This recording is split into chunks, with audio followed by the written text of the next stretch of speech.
ಇತ್ತೀಚೆಗೆ ಜನರೇಷನ್ ಮಕ್ಕಳೆಲ್ಲ ಓದೋದು ಕಡಿಮೆ ಆಗಿದೆ, ಮೊಬೈಲ್ ಜಾಸ್ತಿ ಬಳಸಾಗ್ತದೆ. ಮೊಬೈಲ್ ಬಳಸುವುದರಿಂದ ಭಾಳಷ್ಟು ಎಫೆಕ್ಟ್ಗಳು ಆಗ್ತವ. ಆ ಮೊಬೈಲ್ಗಳು ಬೇಡ. ನಿಮ್ಮ ತಂದೆ ತಾಯಿಗೆ ಮತ್ತೆ ಗೌರವ ಕೊಡಿ. ನಿಮ್ಮ ತಂದೆ ತಾಯಿ ಹೇಳಿದ ಮಾತು ಕೇಳಿ. ಮತ್ತೆ ಏನು ಕೊಡಿ, ನಿಮ್ಮ ತಂದೆ ತಾಯಿ ಹೇಳಿದ ಮಾತನ್ನು ಕೇಳಿದ್ರೆ ನೀವು ಏನಾದಂಗೆ ಅರ್ಧ ಉದ್ಧಾರ ಆದಂಗೆ ಅಲ್ಲ, ಪೂರ್ತಿನ ಉದ್ಧಾರ ಆದಂಗೆ. ಆ್ಯಕ್ಚುಲಿ ನಿಮ್ಮ ಸರ್ಟಿಫಿಕೇಟ್ ಕೆಲಸ ಮಾಡೋಂಗಿಲ್ಲ. ನಿಮ್ಮ ತಂದೆ ತಾಯಿ ಕೊಟ್ಟಿರುವಂಥ ಸಂಸ್ಕಾರಗಳು ಭಾಳಷ್ಟು ಕೆಲಸ ಮಾಡ್ತವೆ.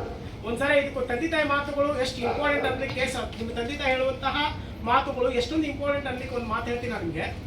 ಏನಪ್ಪ ಅಂದ್ರೆ, ಒಬ್ಬ ಹುಡುಗ ಕಲಿತಾ ಇದ್ದ. ಅವರಪ್ಪ ದಿನ ಬೆಳಗ್ಗೆ ಎದ್ದೇಳ್ಬೇಕಪ್ಪ, 4 ಗಂಟೆ ಎದ್ದೇಳ್ಬೇಕು, ಎದ್ದೇಳಿಸ್ತಿದ್ದ.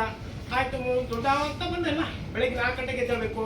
ಎದ್ದ ತಕ್ಷಣ ಇನ್ನು ಸ್ವಲ್ಪ ಕಸ ಗುಡಿಸ್ಬೇಕು, ಮತ್ತೆ ಸ್ನಾನ ಮಾಡಬೇಕು, ಪೂಜೆ ಮಾಡಬೇಕು, ಪ್ರತಿದಿನ ಮತ್ತೆ ವರ್ಕ್ ಮಾಡಬೇಕು, ಮತ್ತೆ ರಾತ್ರಿ ಆಗಿದ್ದ ಗೇಟ್ ಕೀ ಹಾಕೊಂಬ, ಇದು ಗೇಟ್ ಕದ ಲಾಕ್ ಮಾಡ್ಕೊಂಬ, ಡೋರೆಲ್ಲ ಲಾಕ್ ಮಾಡಿ ಪ್ರತಿದಿನ ಹೇಳ್ತಿದ್ದವ್ರಪ್ಪ. ಅವನು ಅವ್ನ ಮಗಳಿಗೆ ದಿನ ಕೇಳಿ ಕೇಳಿ ಫುಲ್ ಇರಿಟೇಷನ್ ಅನಿಸ್ತಿತ್ತು. ಅವರಪ್ಪ ಹೇಳುವಂಥ ಮಾತುಗಳೆಲ್ಲ ಅವನಿಗೆ ಇರಿಟೇಷನ್ ಅನಿಸ್ತಿತ್ತು. ಎಲ್ಲ ಕಲಿದೆಲ್ಲ ಮುಗೀತು. ಒಂದು ಇಂಟರ್ವ್ಯೂ ಬಂತು ಅವನಿಗೆ. ಇವತ್ತ ನಿಂದು ಒಂದು ಕೆಲಸಕ್ಕೆ ಅಪ್ಲಿಕೇಶನ್ ಹಾಕಿದ್ದು ಇಂಟರ್ವ್ಯೂ ಬಂದದ. ಇಂಟರ್ವ್ಯೂ ಬರೀ ಅಂತ ಒಂದು ಲೆಟ್ರ್ ಬಂತು. ಅನ್ಕೊಂಡವ, ಇವತ್ತು ನನಗೇನು ಕೆಲಸ ಸಿಕ್ಕರೆ ನಮ್ಮಪ್ಪನಿಂದ ಮುಕ್ತಿ ತೊಗೊಂಡ್ಬಿಡ್ಬೇಕು. ನಾನು ಒಳ್ಳೆ ಮನೆ ಬರೋದು ಬೇಡ, ಕೆಲಸ ತೊಗೊಂಡು ಆ ಕಡೆ ಹೋಗ್ಬಿಟ್ರೆ ಆಯ್ತು. ನಮ್ಮಪ್ಪ ದಿನ ಟಾರ್ಚರ್. ಏನು ಡೋರ್ ಹಾಕು, ಗೇಟ್ ಹಾಕುಂಬ, ಬೆಳಗ್ಗೆ ಎದ್ದೇಳು, ಕಸ ಹೊಡೆದು, ಶಿಸ್ತಿಂದಿರು, ಸ್ನಾನ ದಿನ ಕೇಳಿ ಕೇಳಿ ನನಗೆಲ್ಲ ಇರುತ್ತೆ. ಟಾರ್ಚರ್ ಆಗೈತೆ. ನಮ್ಮ ಅಪ್ಪನ ಮಾತುಗಳು ಕೇಳಿ ಟಾರ್ಚರ್ ಆಗೈತಿ. ಇವತ್ತು ಮನೆಗೆ ಬರಬಾರ್ದು, ಬರೋದ ಬೇಡ, ಡಿಸೈಡ್ ಮಾಡ್ಕೊಂಡು ಹೋಗ್ತಿದ್ದ. ಆಫೀಸಿಗೆ ಹೋದ, ಇಂಟರ್ವ್ಯೂ ಇತ್ತು, ಅಲ್ಲಿಗೆ ಹೋದ. ಅಲ್ಲಿ ಹೋದಾಗ ಗೇಟ್ ಓಪನ್ ಆಗಿತ್ತು.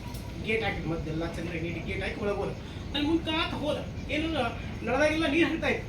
ನೀರೆಲ್ಲ ವೇಸ್ಟ್ ಆಗೈತೆ ಅಂತಂದು ನೀರು ನಳ ಬಂದ್ ಮಾಡಿದ. ನಳ ಬಂದ ನೀರು ಹೇಳಿ ನಿಂತು ಮತ್ತೆಲ್ಲ ಮೇಲೆ ಹೋದ. ಅಲ್ಲೆಲ್ಲ ನಾಟ್ ನೆಸೆಸರಿ ಲೈಟು, ಫ್ಯಾನು, ಅವು ಇವು ಎಲ್ಲ ಆನ್ ಇತ್ತು. ಅವನು ಎಲ್ಲ ಇದೆಲ್ಲ ನಾಟ್ ನೆಸೆಸರಿ, ಅವಶ್ಯಕತೆ ಇರಲಿಲ್ಲ ಅಂತೇಳಿ ಅವನ್ನೆಲ್ಲ ಬಂದ್ ಮಾಡಿ ಕುಂತ್ಕೊಂಡ. ಆಫೀಸರ್ಗಳು ಕರೆದು ಸೆಲೆಕ್ಟ್ ಅಂತ ಹೇಳ್ಬಿಟ್ರು. ಅವ್ನಿಗೆ ಆಶ್ಚರ್ಯ. ನನ್ನ ಸರ್ಟಿಫಿಕೇಟ್ ನೋಡಿಲ್ಲ, ನನ್ನ ಕ್ವಾಲಿಫಿಕೇಷನ್ ನೋಡಿಲ್ಲ, ನನ್ನ ಮತ್ತೆ ಇಂಪ್ರೂವ್ ಮಾಡಿಲ್ಲ, ಆಗ ನನ್ನ ಜಾಬಿಗೆ ಸೆಲೆಕ್ಷನ್ ಮಾಡ್ಕೊಂಡ್ರು ಅಂತೇಳಿ. ಆಶ್ಚರ್ಯ ಏನು ಇಲ್ಲ. ನಿನ್ನಲ್ಲಿರುವಂಥ ಶಿಸ್ತು, ಒಳಗಡೆ ಬರ್ಬೇಕಾದ್ರೆ ಗೇಟು ಅಲ್ಲ ಓಪನ್ ಆಗಿತ್ತು, ಹಾಕೊಂಬಂದು.